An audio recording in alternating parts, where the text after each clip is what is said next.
मैंने देखा कि मेरे साथ बदतमीजी की हुई थी, मेरे कपड़े पूरे फटे हुए थे, मेरे साथ मिसबिहेवियर किया गया था, मेरा रेप किया गया था। तो मैं एक ऐसी जगह पे थी जहाँ ना मैं गई थी ना ही जानती थी वो कौन सी जगह थी। सबको जाए मसीह की दोस्तों। इस समय इंटरनेट पर एक वीडियो बहुत ज्यादा वायरल हो रही है जिसमें एक महिला चंदन और पास्टर राजा के ऊपर आरोप लगा रही है कि वह उसके साथ गलत हरकतें करते थे और उसे धमकियां देते दी। आइए देखते हैं इस वीडियो को। मैंने देखा कि मेरे साथ बदतमीजी की हुई थी, मेरे कपड़े पूरे फटे हुए थे, मेरे साथ मिसबिहेवियर किया गया था, मेरा रेप किया गया था। तो मैं एक ऐसी जगह पे थी जहाँ ना मैं गई थी ना ही जानती थी वो कौन सी जगह थी। जब आता था तब मुझे नशे की चीज देता था, मेरे साथ रेप करता था, मेरे साथ बदतमीजी करता था। उसके साथ में एक और लड़का था, राजा नाम का लड़का था उसके साथ में। ये कहते हो कि चंदन और राजा सिंह ने 2 दिन आपका बलात्कार किया। हाँ जी। मैंने सोचा था कि मैं अपना करियर बनाऊंगी, मैं पास्टर बनूंगी। मतलब उसने मुझे धमकी दे रखी थी कि अगर आप किसी को बताओगे ना तो मैं आपको मार डालूंगा जान से।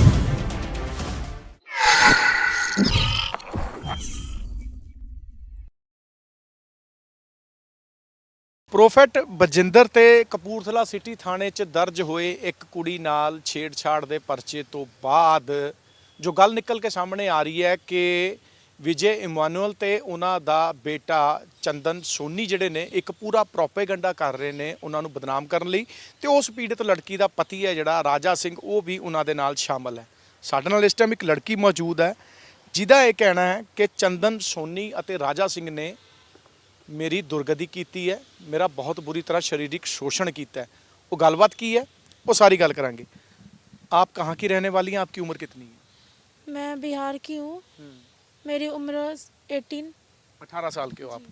कैसे आपको ये राजा सिंह और ये आगे जो चंदन है इनके बारे में पता चला था? मैं बिहार की हूँ। मैंने सोचा था कि मैं अपना करियर बनाऊंगी, मैं पास्टर बनूंगी। तो इसलिए मैंने यूट्यूब पे सर्च किया कि कहाँ से सर्टिफिकेट मुझे मिल सकता है। तो मैंने सर्च किया तो बाइबल फैक्ट नाम का एक चैनल आया, यूट्यूब चैनल। मैंने उससे नंबर निकाला, फिर मैंने उस नंबर पे कांटेक्ट किया तो उससे चंदन नाम का एक लड़का था, उसने बोला कि आप चंडीगढ़ आ जाओ, हम आपको सर्टिफिकेट दे देंगे। तो फिर मैं चंडीगढ़ आई। मैंने बोला कि भाई मैं चंडीगढ़ आ गई हूँ तो मुझे सर्टिफिकेट मिल सकता है। तो उन्होंने कहा हाँ जी आप आ जाओ। तो मैं गई, उसने बुलाया मुझे। फिर मैं जब वहाँ पे गई तो उसने मतलब मेरे को वीडियोस दिखाई कि हाँ भाई देखो मैं सर्टिफिकेट देता हूँ तो मैं आपको भी दूंगा। फिर मैं उसके पास 2-3 मिनट तक बैठी थी, फिर उसने कोल्ड ड्रिंक मंगाई, उसने कहा कि पी लो। तो मैंने कहा ठीक है मैंने पी लिया। उसके 10 मिनट बाद मुझे ऐसा लगने लगा, चक्कर से आने लगे। मैं अपना होश खो चुकी थी कि मैं भाई कहाँ पे हूँ। मुझे चक्कर से आने लगे, फिर मैं बेहोश हो गई। फिर जब मुझे होश आई तो मैं एक ऐसी जगह पे थी जहाँ ना मैं गई थी ना ही जानती थी वो कौन सी जगह थी। अनजान जगह थी आपके लिए? अनजान जगह, एकदम अनजान, मैं अकेली उस रूम में। फिर वो आया, मैं एकदम मेरा सर घूम रहा था। उसने मुझे नशीली चीज़ दे रखी थी कोल्ड ड्रिंक्स में मिला के। आपको ये पता था आप पंजाब में हो, मोहाली में हो, चंडीगढ़ में हो, कहाँ पे हो? आई डोंट नो कि मैं कहाँ पे हूँ। ठीक है। फिर उसने मेरे से मतलब वो आया, मैंने देखा कि मेरे साथ बदतमीजी की हुई थी, मेरे कपड़े पूरे फटे हुए थे, मेरे साथ मिसबिहेवियर किया गया था, मेरा रेप किया गया था। फिर वो आया, उसके साथ में एक और लड़का था, राजा नाम का लड़का था उसके साथ में। तो वो कहता मैं मतलब अभी तो उसी ड्रग्स के जो था वो मुझे पिला रखा था उसने। उससे मेरा सर पूरा भारी भारी हुआ पड़ा था। अभी आप कह लो भी उस नशे की हालत में थे हाँ, आप? मैं नशे की हालत में पूरी तरह से थी। फिर भी वो आया, फिर भी उसने मुझे नशे की चीज़ दी। फिर मुझे 2 दिन तक रखा उसने उसमें। जब आता था तब मुझे नशे की चीज़ देता था, मेरे साथ रेप करता था, मेरे साथ बदतमीजी करता था। फिर मतलब उसने मुझे धमकी दे रखी थी कि अगर आप किसी को बताओगे ना तो मैं आपको मार डालूंगा जान से। ये शब्द आपसे किसने बोले थे? चंदन ने। वो कहता कि अगर आपने किसी को बता दिया ना तो मैं आपको जान से ही मार डालूंगा। मैं इतना डर गई थी कि मैं अपनी आंटी को भी बता नहीं पा रही थी कि आंटी मेरे साथ ऐसा ऐसा हुआ है। फिर आंटी ने मुझसे मतलब मैं टूट सी गई थी एकदम। फिर आंटी ने मुझसे पूछा कि बेटे क्या हुआ। मैंने फिर डरते डरते आंटी को बताया कि आंटी ऐसा ऐसा मेरे साथ हुआ है। मतलब आप ये कहते हो कि चंदन और राजा सिंह ने 2 दिन आपका बलात्कार किया? हाँ जी। पुलिस के पास गए आप?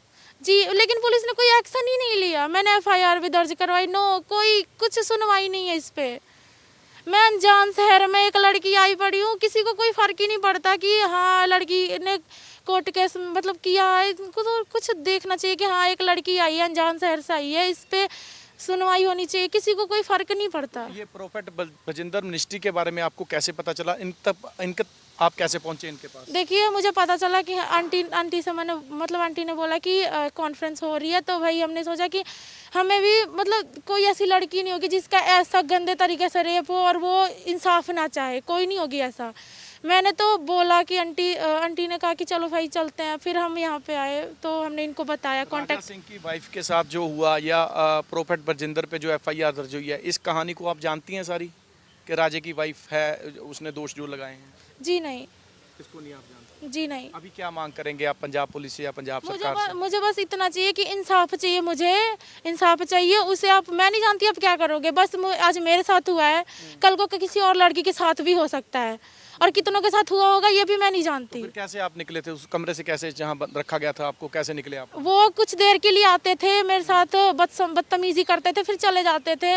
मैं काफ़ी मतलब लड़ झगड़ के वहाँ से ऐसे निकली थी कि कुछ मतलब कहने की हालत में नहीं थी, पूरे कपड़े फटे हुए ऐसे मैं निकल के आई, ज़बरदस्ती वहाँ से भाग के आई थी मैं मतलब मैं ऐसी हो गई थी ना कि माँ बाप से भी कहने मुझे शर्म आ रही थी, क्योंकि मैं खुद पे आई थी कि हाँ मुझे चर्चा चलाना है, मुझे खुद की मिनिस्ट्री ओपन करनी है, इसलिए मैं खुद के दम पे आई थी कि मुझे करना है भाई।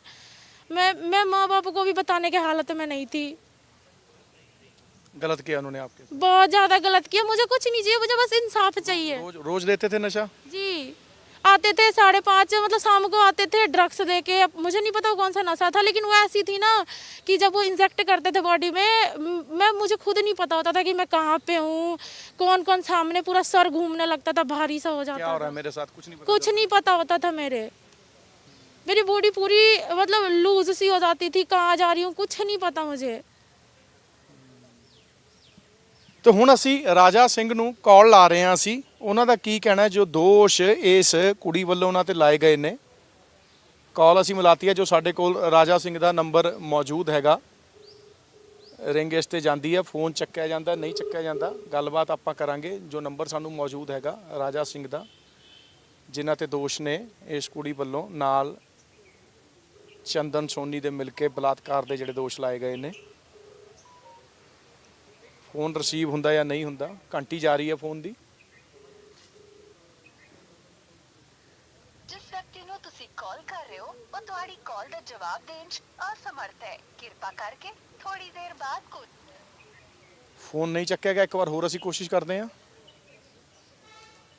ਕਿਉਂਕਿ ਬੜਾ ਸੰਗੀਨ ਦੋਸ਼ ਜਿਹੜਾ ਇਸ ਲੜਕੀ ਵੱਲੋਂ ਕਿ 2 ਦਿਨ ਉਹਨਾਂ ਨੂੰ ਕਮਰੇ 'ਚ ਬੰਦ ਰੱਖਿਆ ਜਾਂਦਾ ਹੈ, ਰੋਜ਼ ਉਹ ਆਪਣਾ ਨਸ਼ੇ ਦੀ ਡੋਜ਼ ਦਿੰਦੇ ਸੀ, ਫਿਰ ਇਹਨਾਂ ਦਾ ਸਰੀਰਕ ਸ਼ੋਸ਼ਣ ਜਿਹੜਾ ਆਪਾਂ ਕਹੀਏ ਕਰਦੇ ਸੀਗੇ। ਰਾਜਾ ਸਿੰਘ ਕੌਣ ਨੇ? ਉਸ ਲੜਕੀ ਦੇ ਪਿਤਾ, ਉਸ ਲੜਕੀ ਦਾ ਘਰ ਵਾਲਾ ਹੈ ਜਿਹਨੇ ਪਰਚਾ ਦਰਜ ਕਰਾਇਆ ਪ੍ਰੋਫੈਟ ਬਜਿੰਦਰ ਉਹਨਾਂ ਤੇ ਬੀਤੇ ਦਿਨੀ, ਜਿਹੜਾ ਕਪੂਰਥਲਾ ਸਿਟੀ ਥਾਣੇ ਦੇ ਵਿੱਚ ਜਿਹੜਾ ਪੁਲਿਸ ਨੇ ਪਰਚਾ ਦਰਜ ਕੀਤਾ ਹੈ। ਉਸ ਲੜਕੀ ਵੱਲੋਂ ਦੋਸ਼ ਨੇ ਬੈਡ ਟੱਚ ਦੇ, ਛੇੜਛਾੜ ਕਰਨ ਦੇ। ਘੰਟੀ ਜਾ ਰਹੀ ਹੈ, ਫੋਨ ਨੰਬਰ ਰਿਸੀਵ ਹੁੰਦਾ ਜਾਂ ਨਹੀਂ ਹੁੰਦਾ। ਜਿਸ ਵਿਅਕਤੀ ਨੂੰ ਤੁਸੀਂ ਕਾਲ ਕਰ ਰਹੇ ਹੋ 2 ਵਾਰੀ ਅਸੀਂ ਕਾਲ ਕੀਤੀ ਹੈ ਪਰ ਨੰਬਰ ਰਿਸੀਵ ਨਹੀਂ ਹੋਇਆ, ਸੋ ਅਸੀਂ ਉਹਨਾਂ ਨੂੰ ਹੋਰ ਵੀ ਕੰਟੈਕਟ ਕਰਨ ਦੀ ਕੋਸ਼ਿਸ਼ ਕਰਾਂਗੇ, ਪਰ ਫੈਸਲਾ ਤੁਸੀਂ ਵੀ ਜ਼ਰੂਰ ਕਰਿਓ, ਕਮੈਂਟਸ ਜ਼ਰੂਰ ਦੱਸਿਓ ਬਈ ਹੁਣ ਇਸ ਪੂਰੇ ਘਟਨਾਕ੍ਰਮ 'ਚ ਪ੍ਰੋਫੈਟ ਬਜਿੰਦਰ ਸਹੀ ਨੇ, ਰਾਜਾ ਸਿੰਘ ਦੀ ਘਰਵਾਲੀ ਸਹੀ ਹੈ ਜਾਂ ਇਹ ਪੀੜਤ ਕੁੜੀ ਸਹੀ ਹੈ।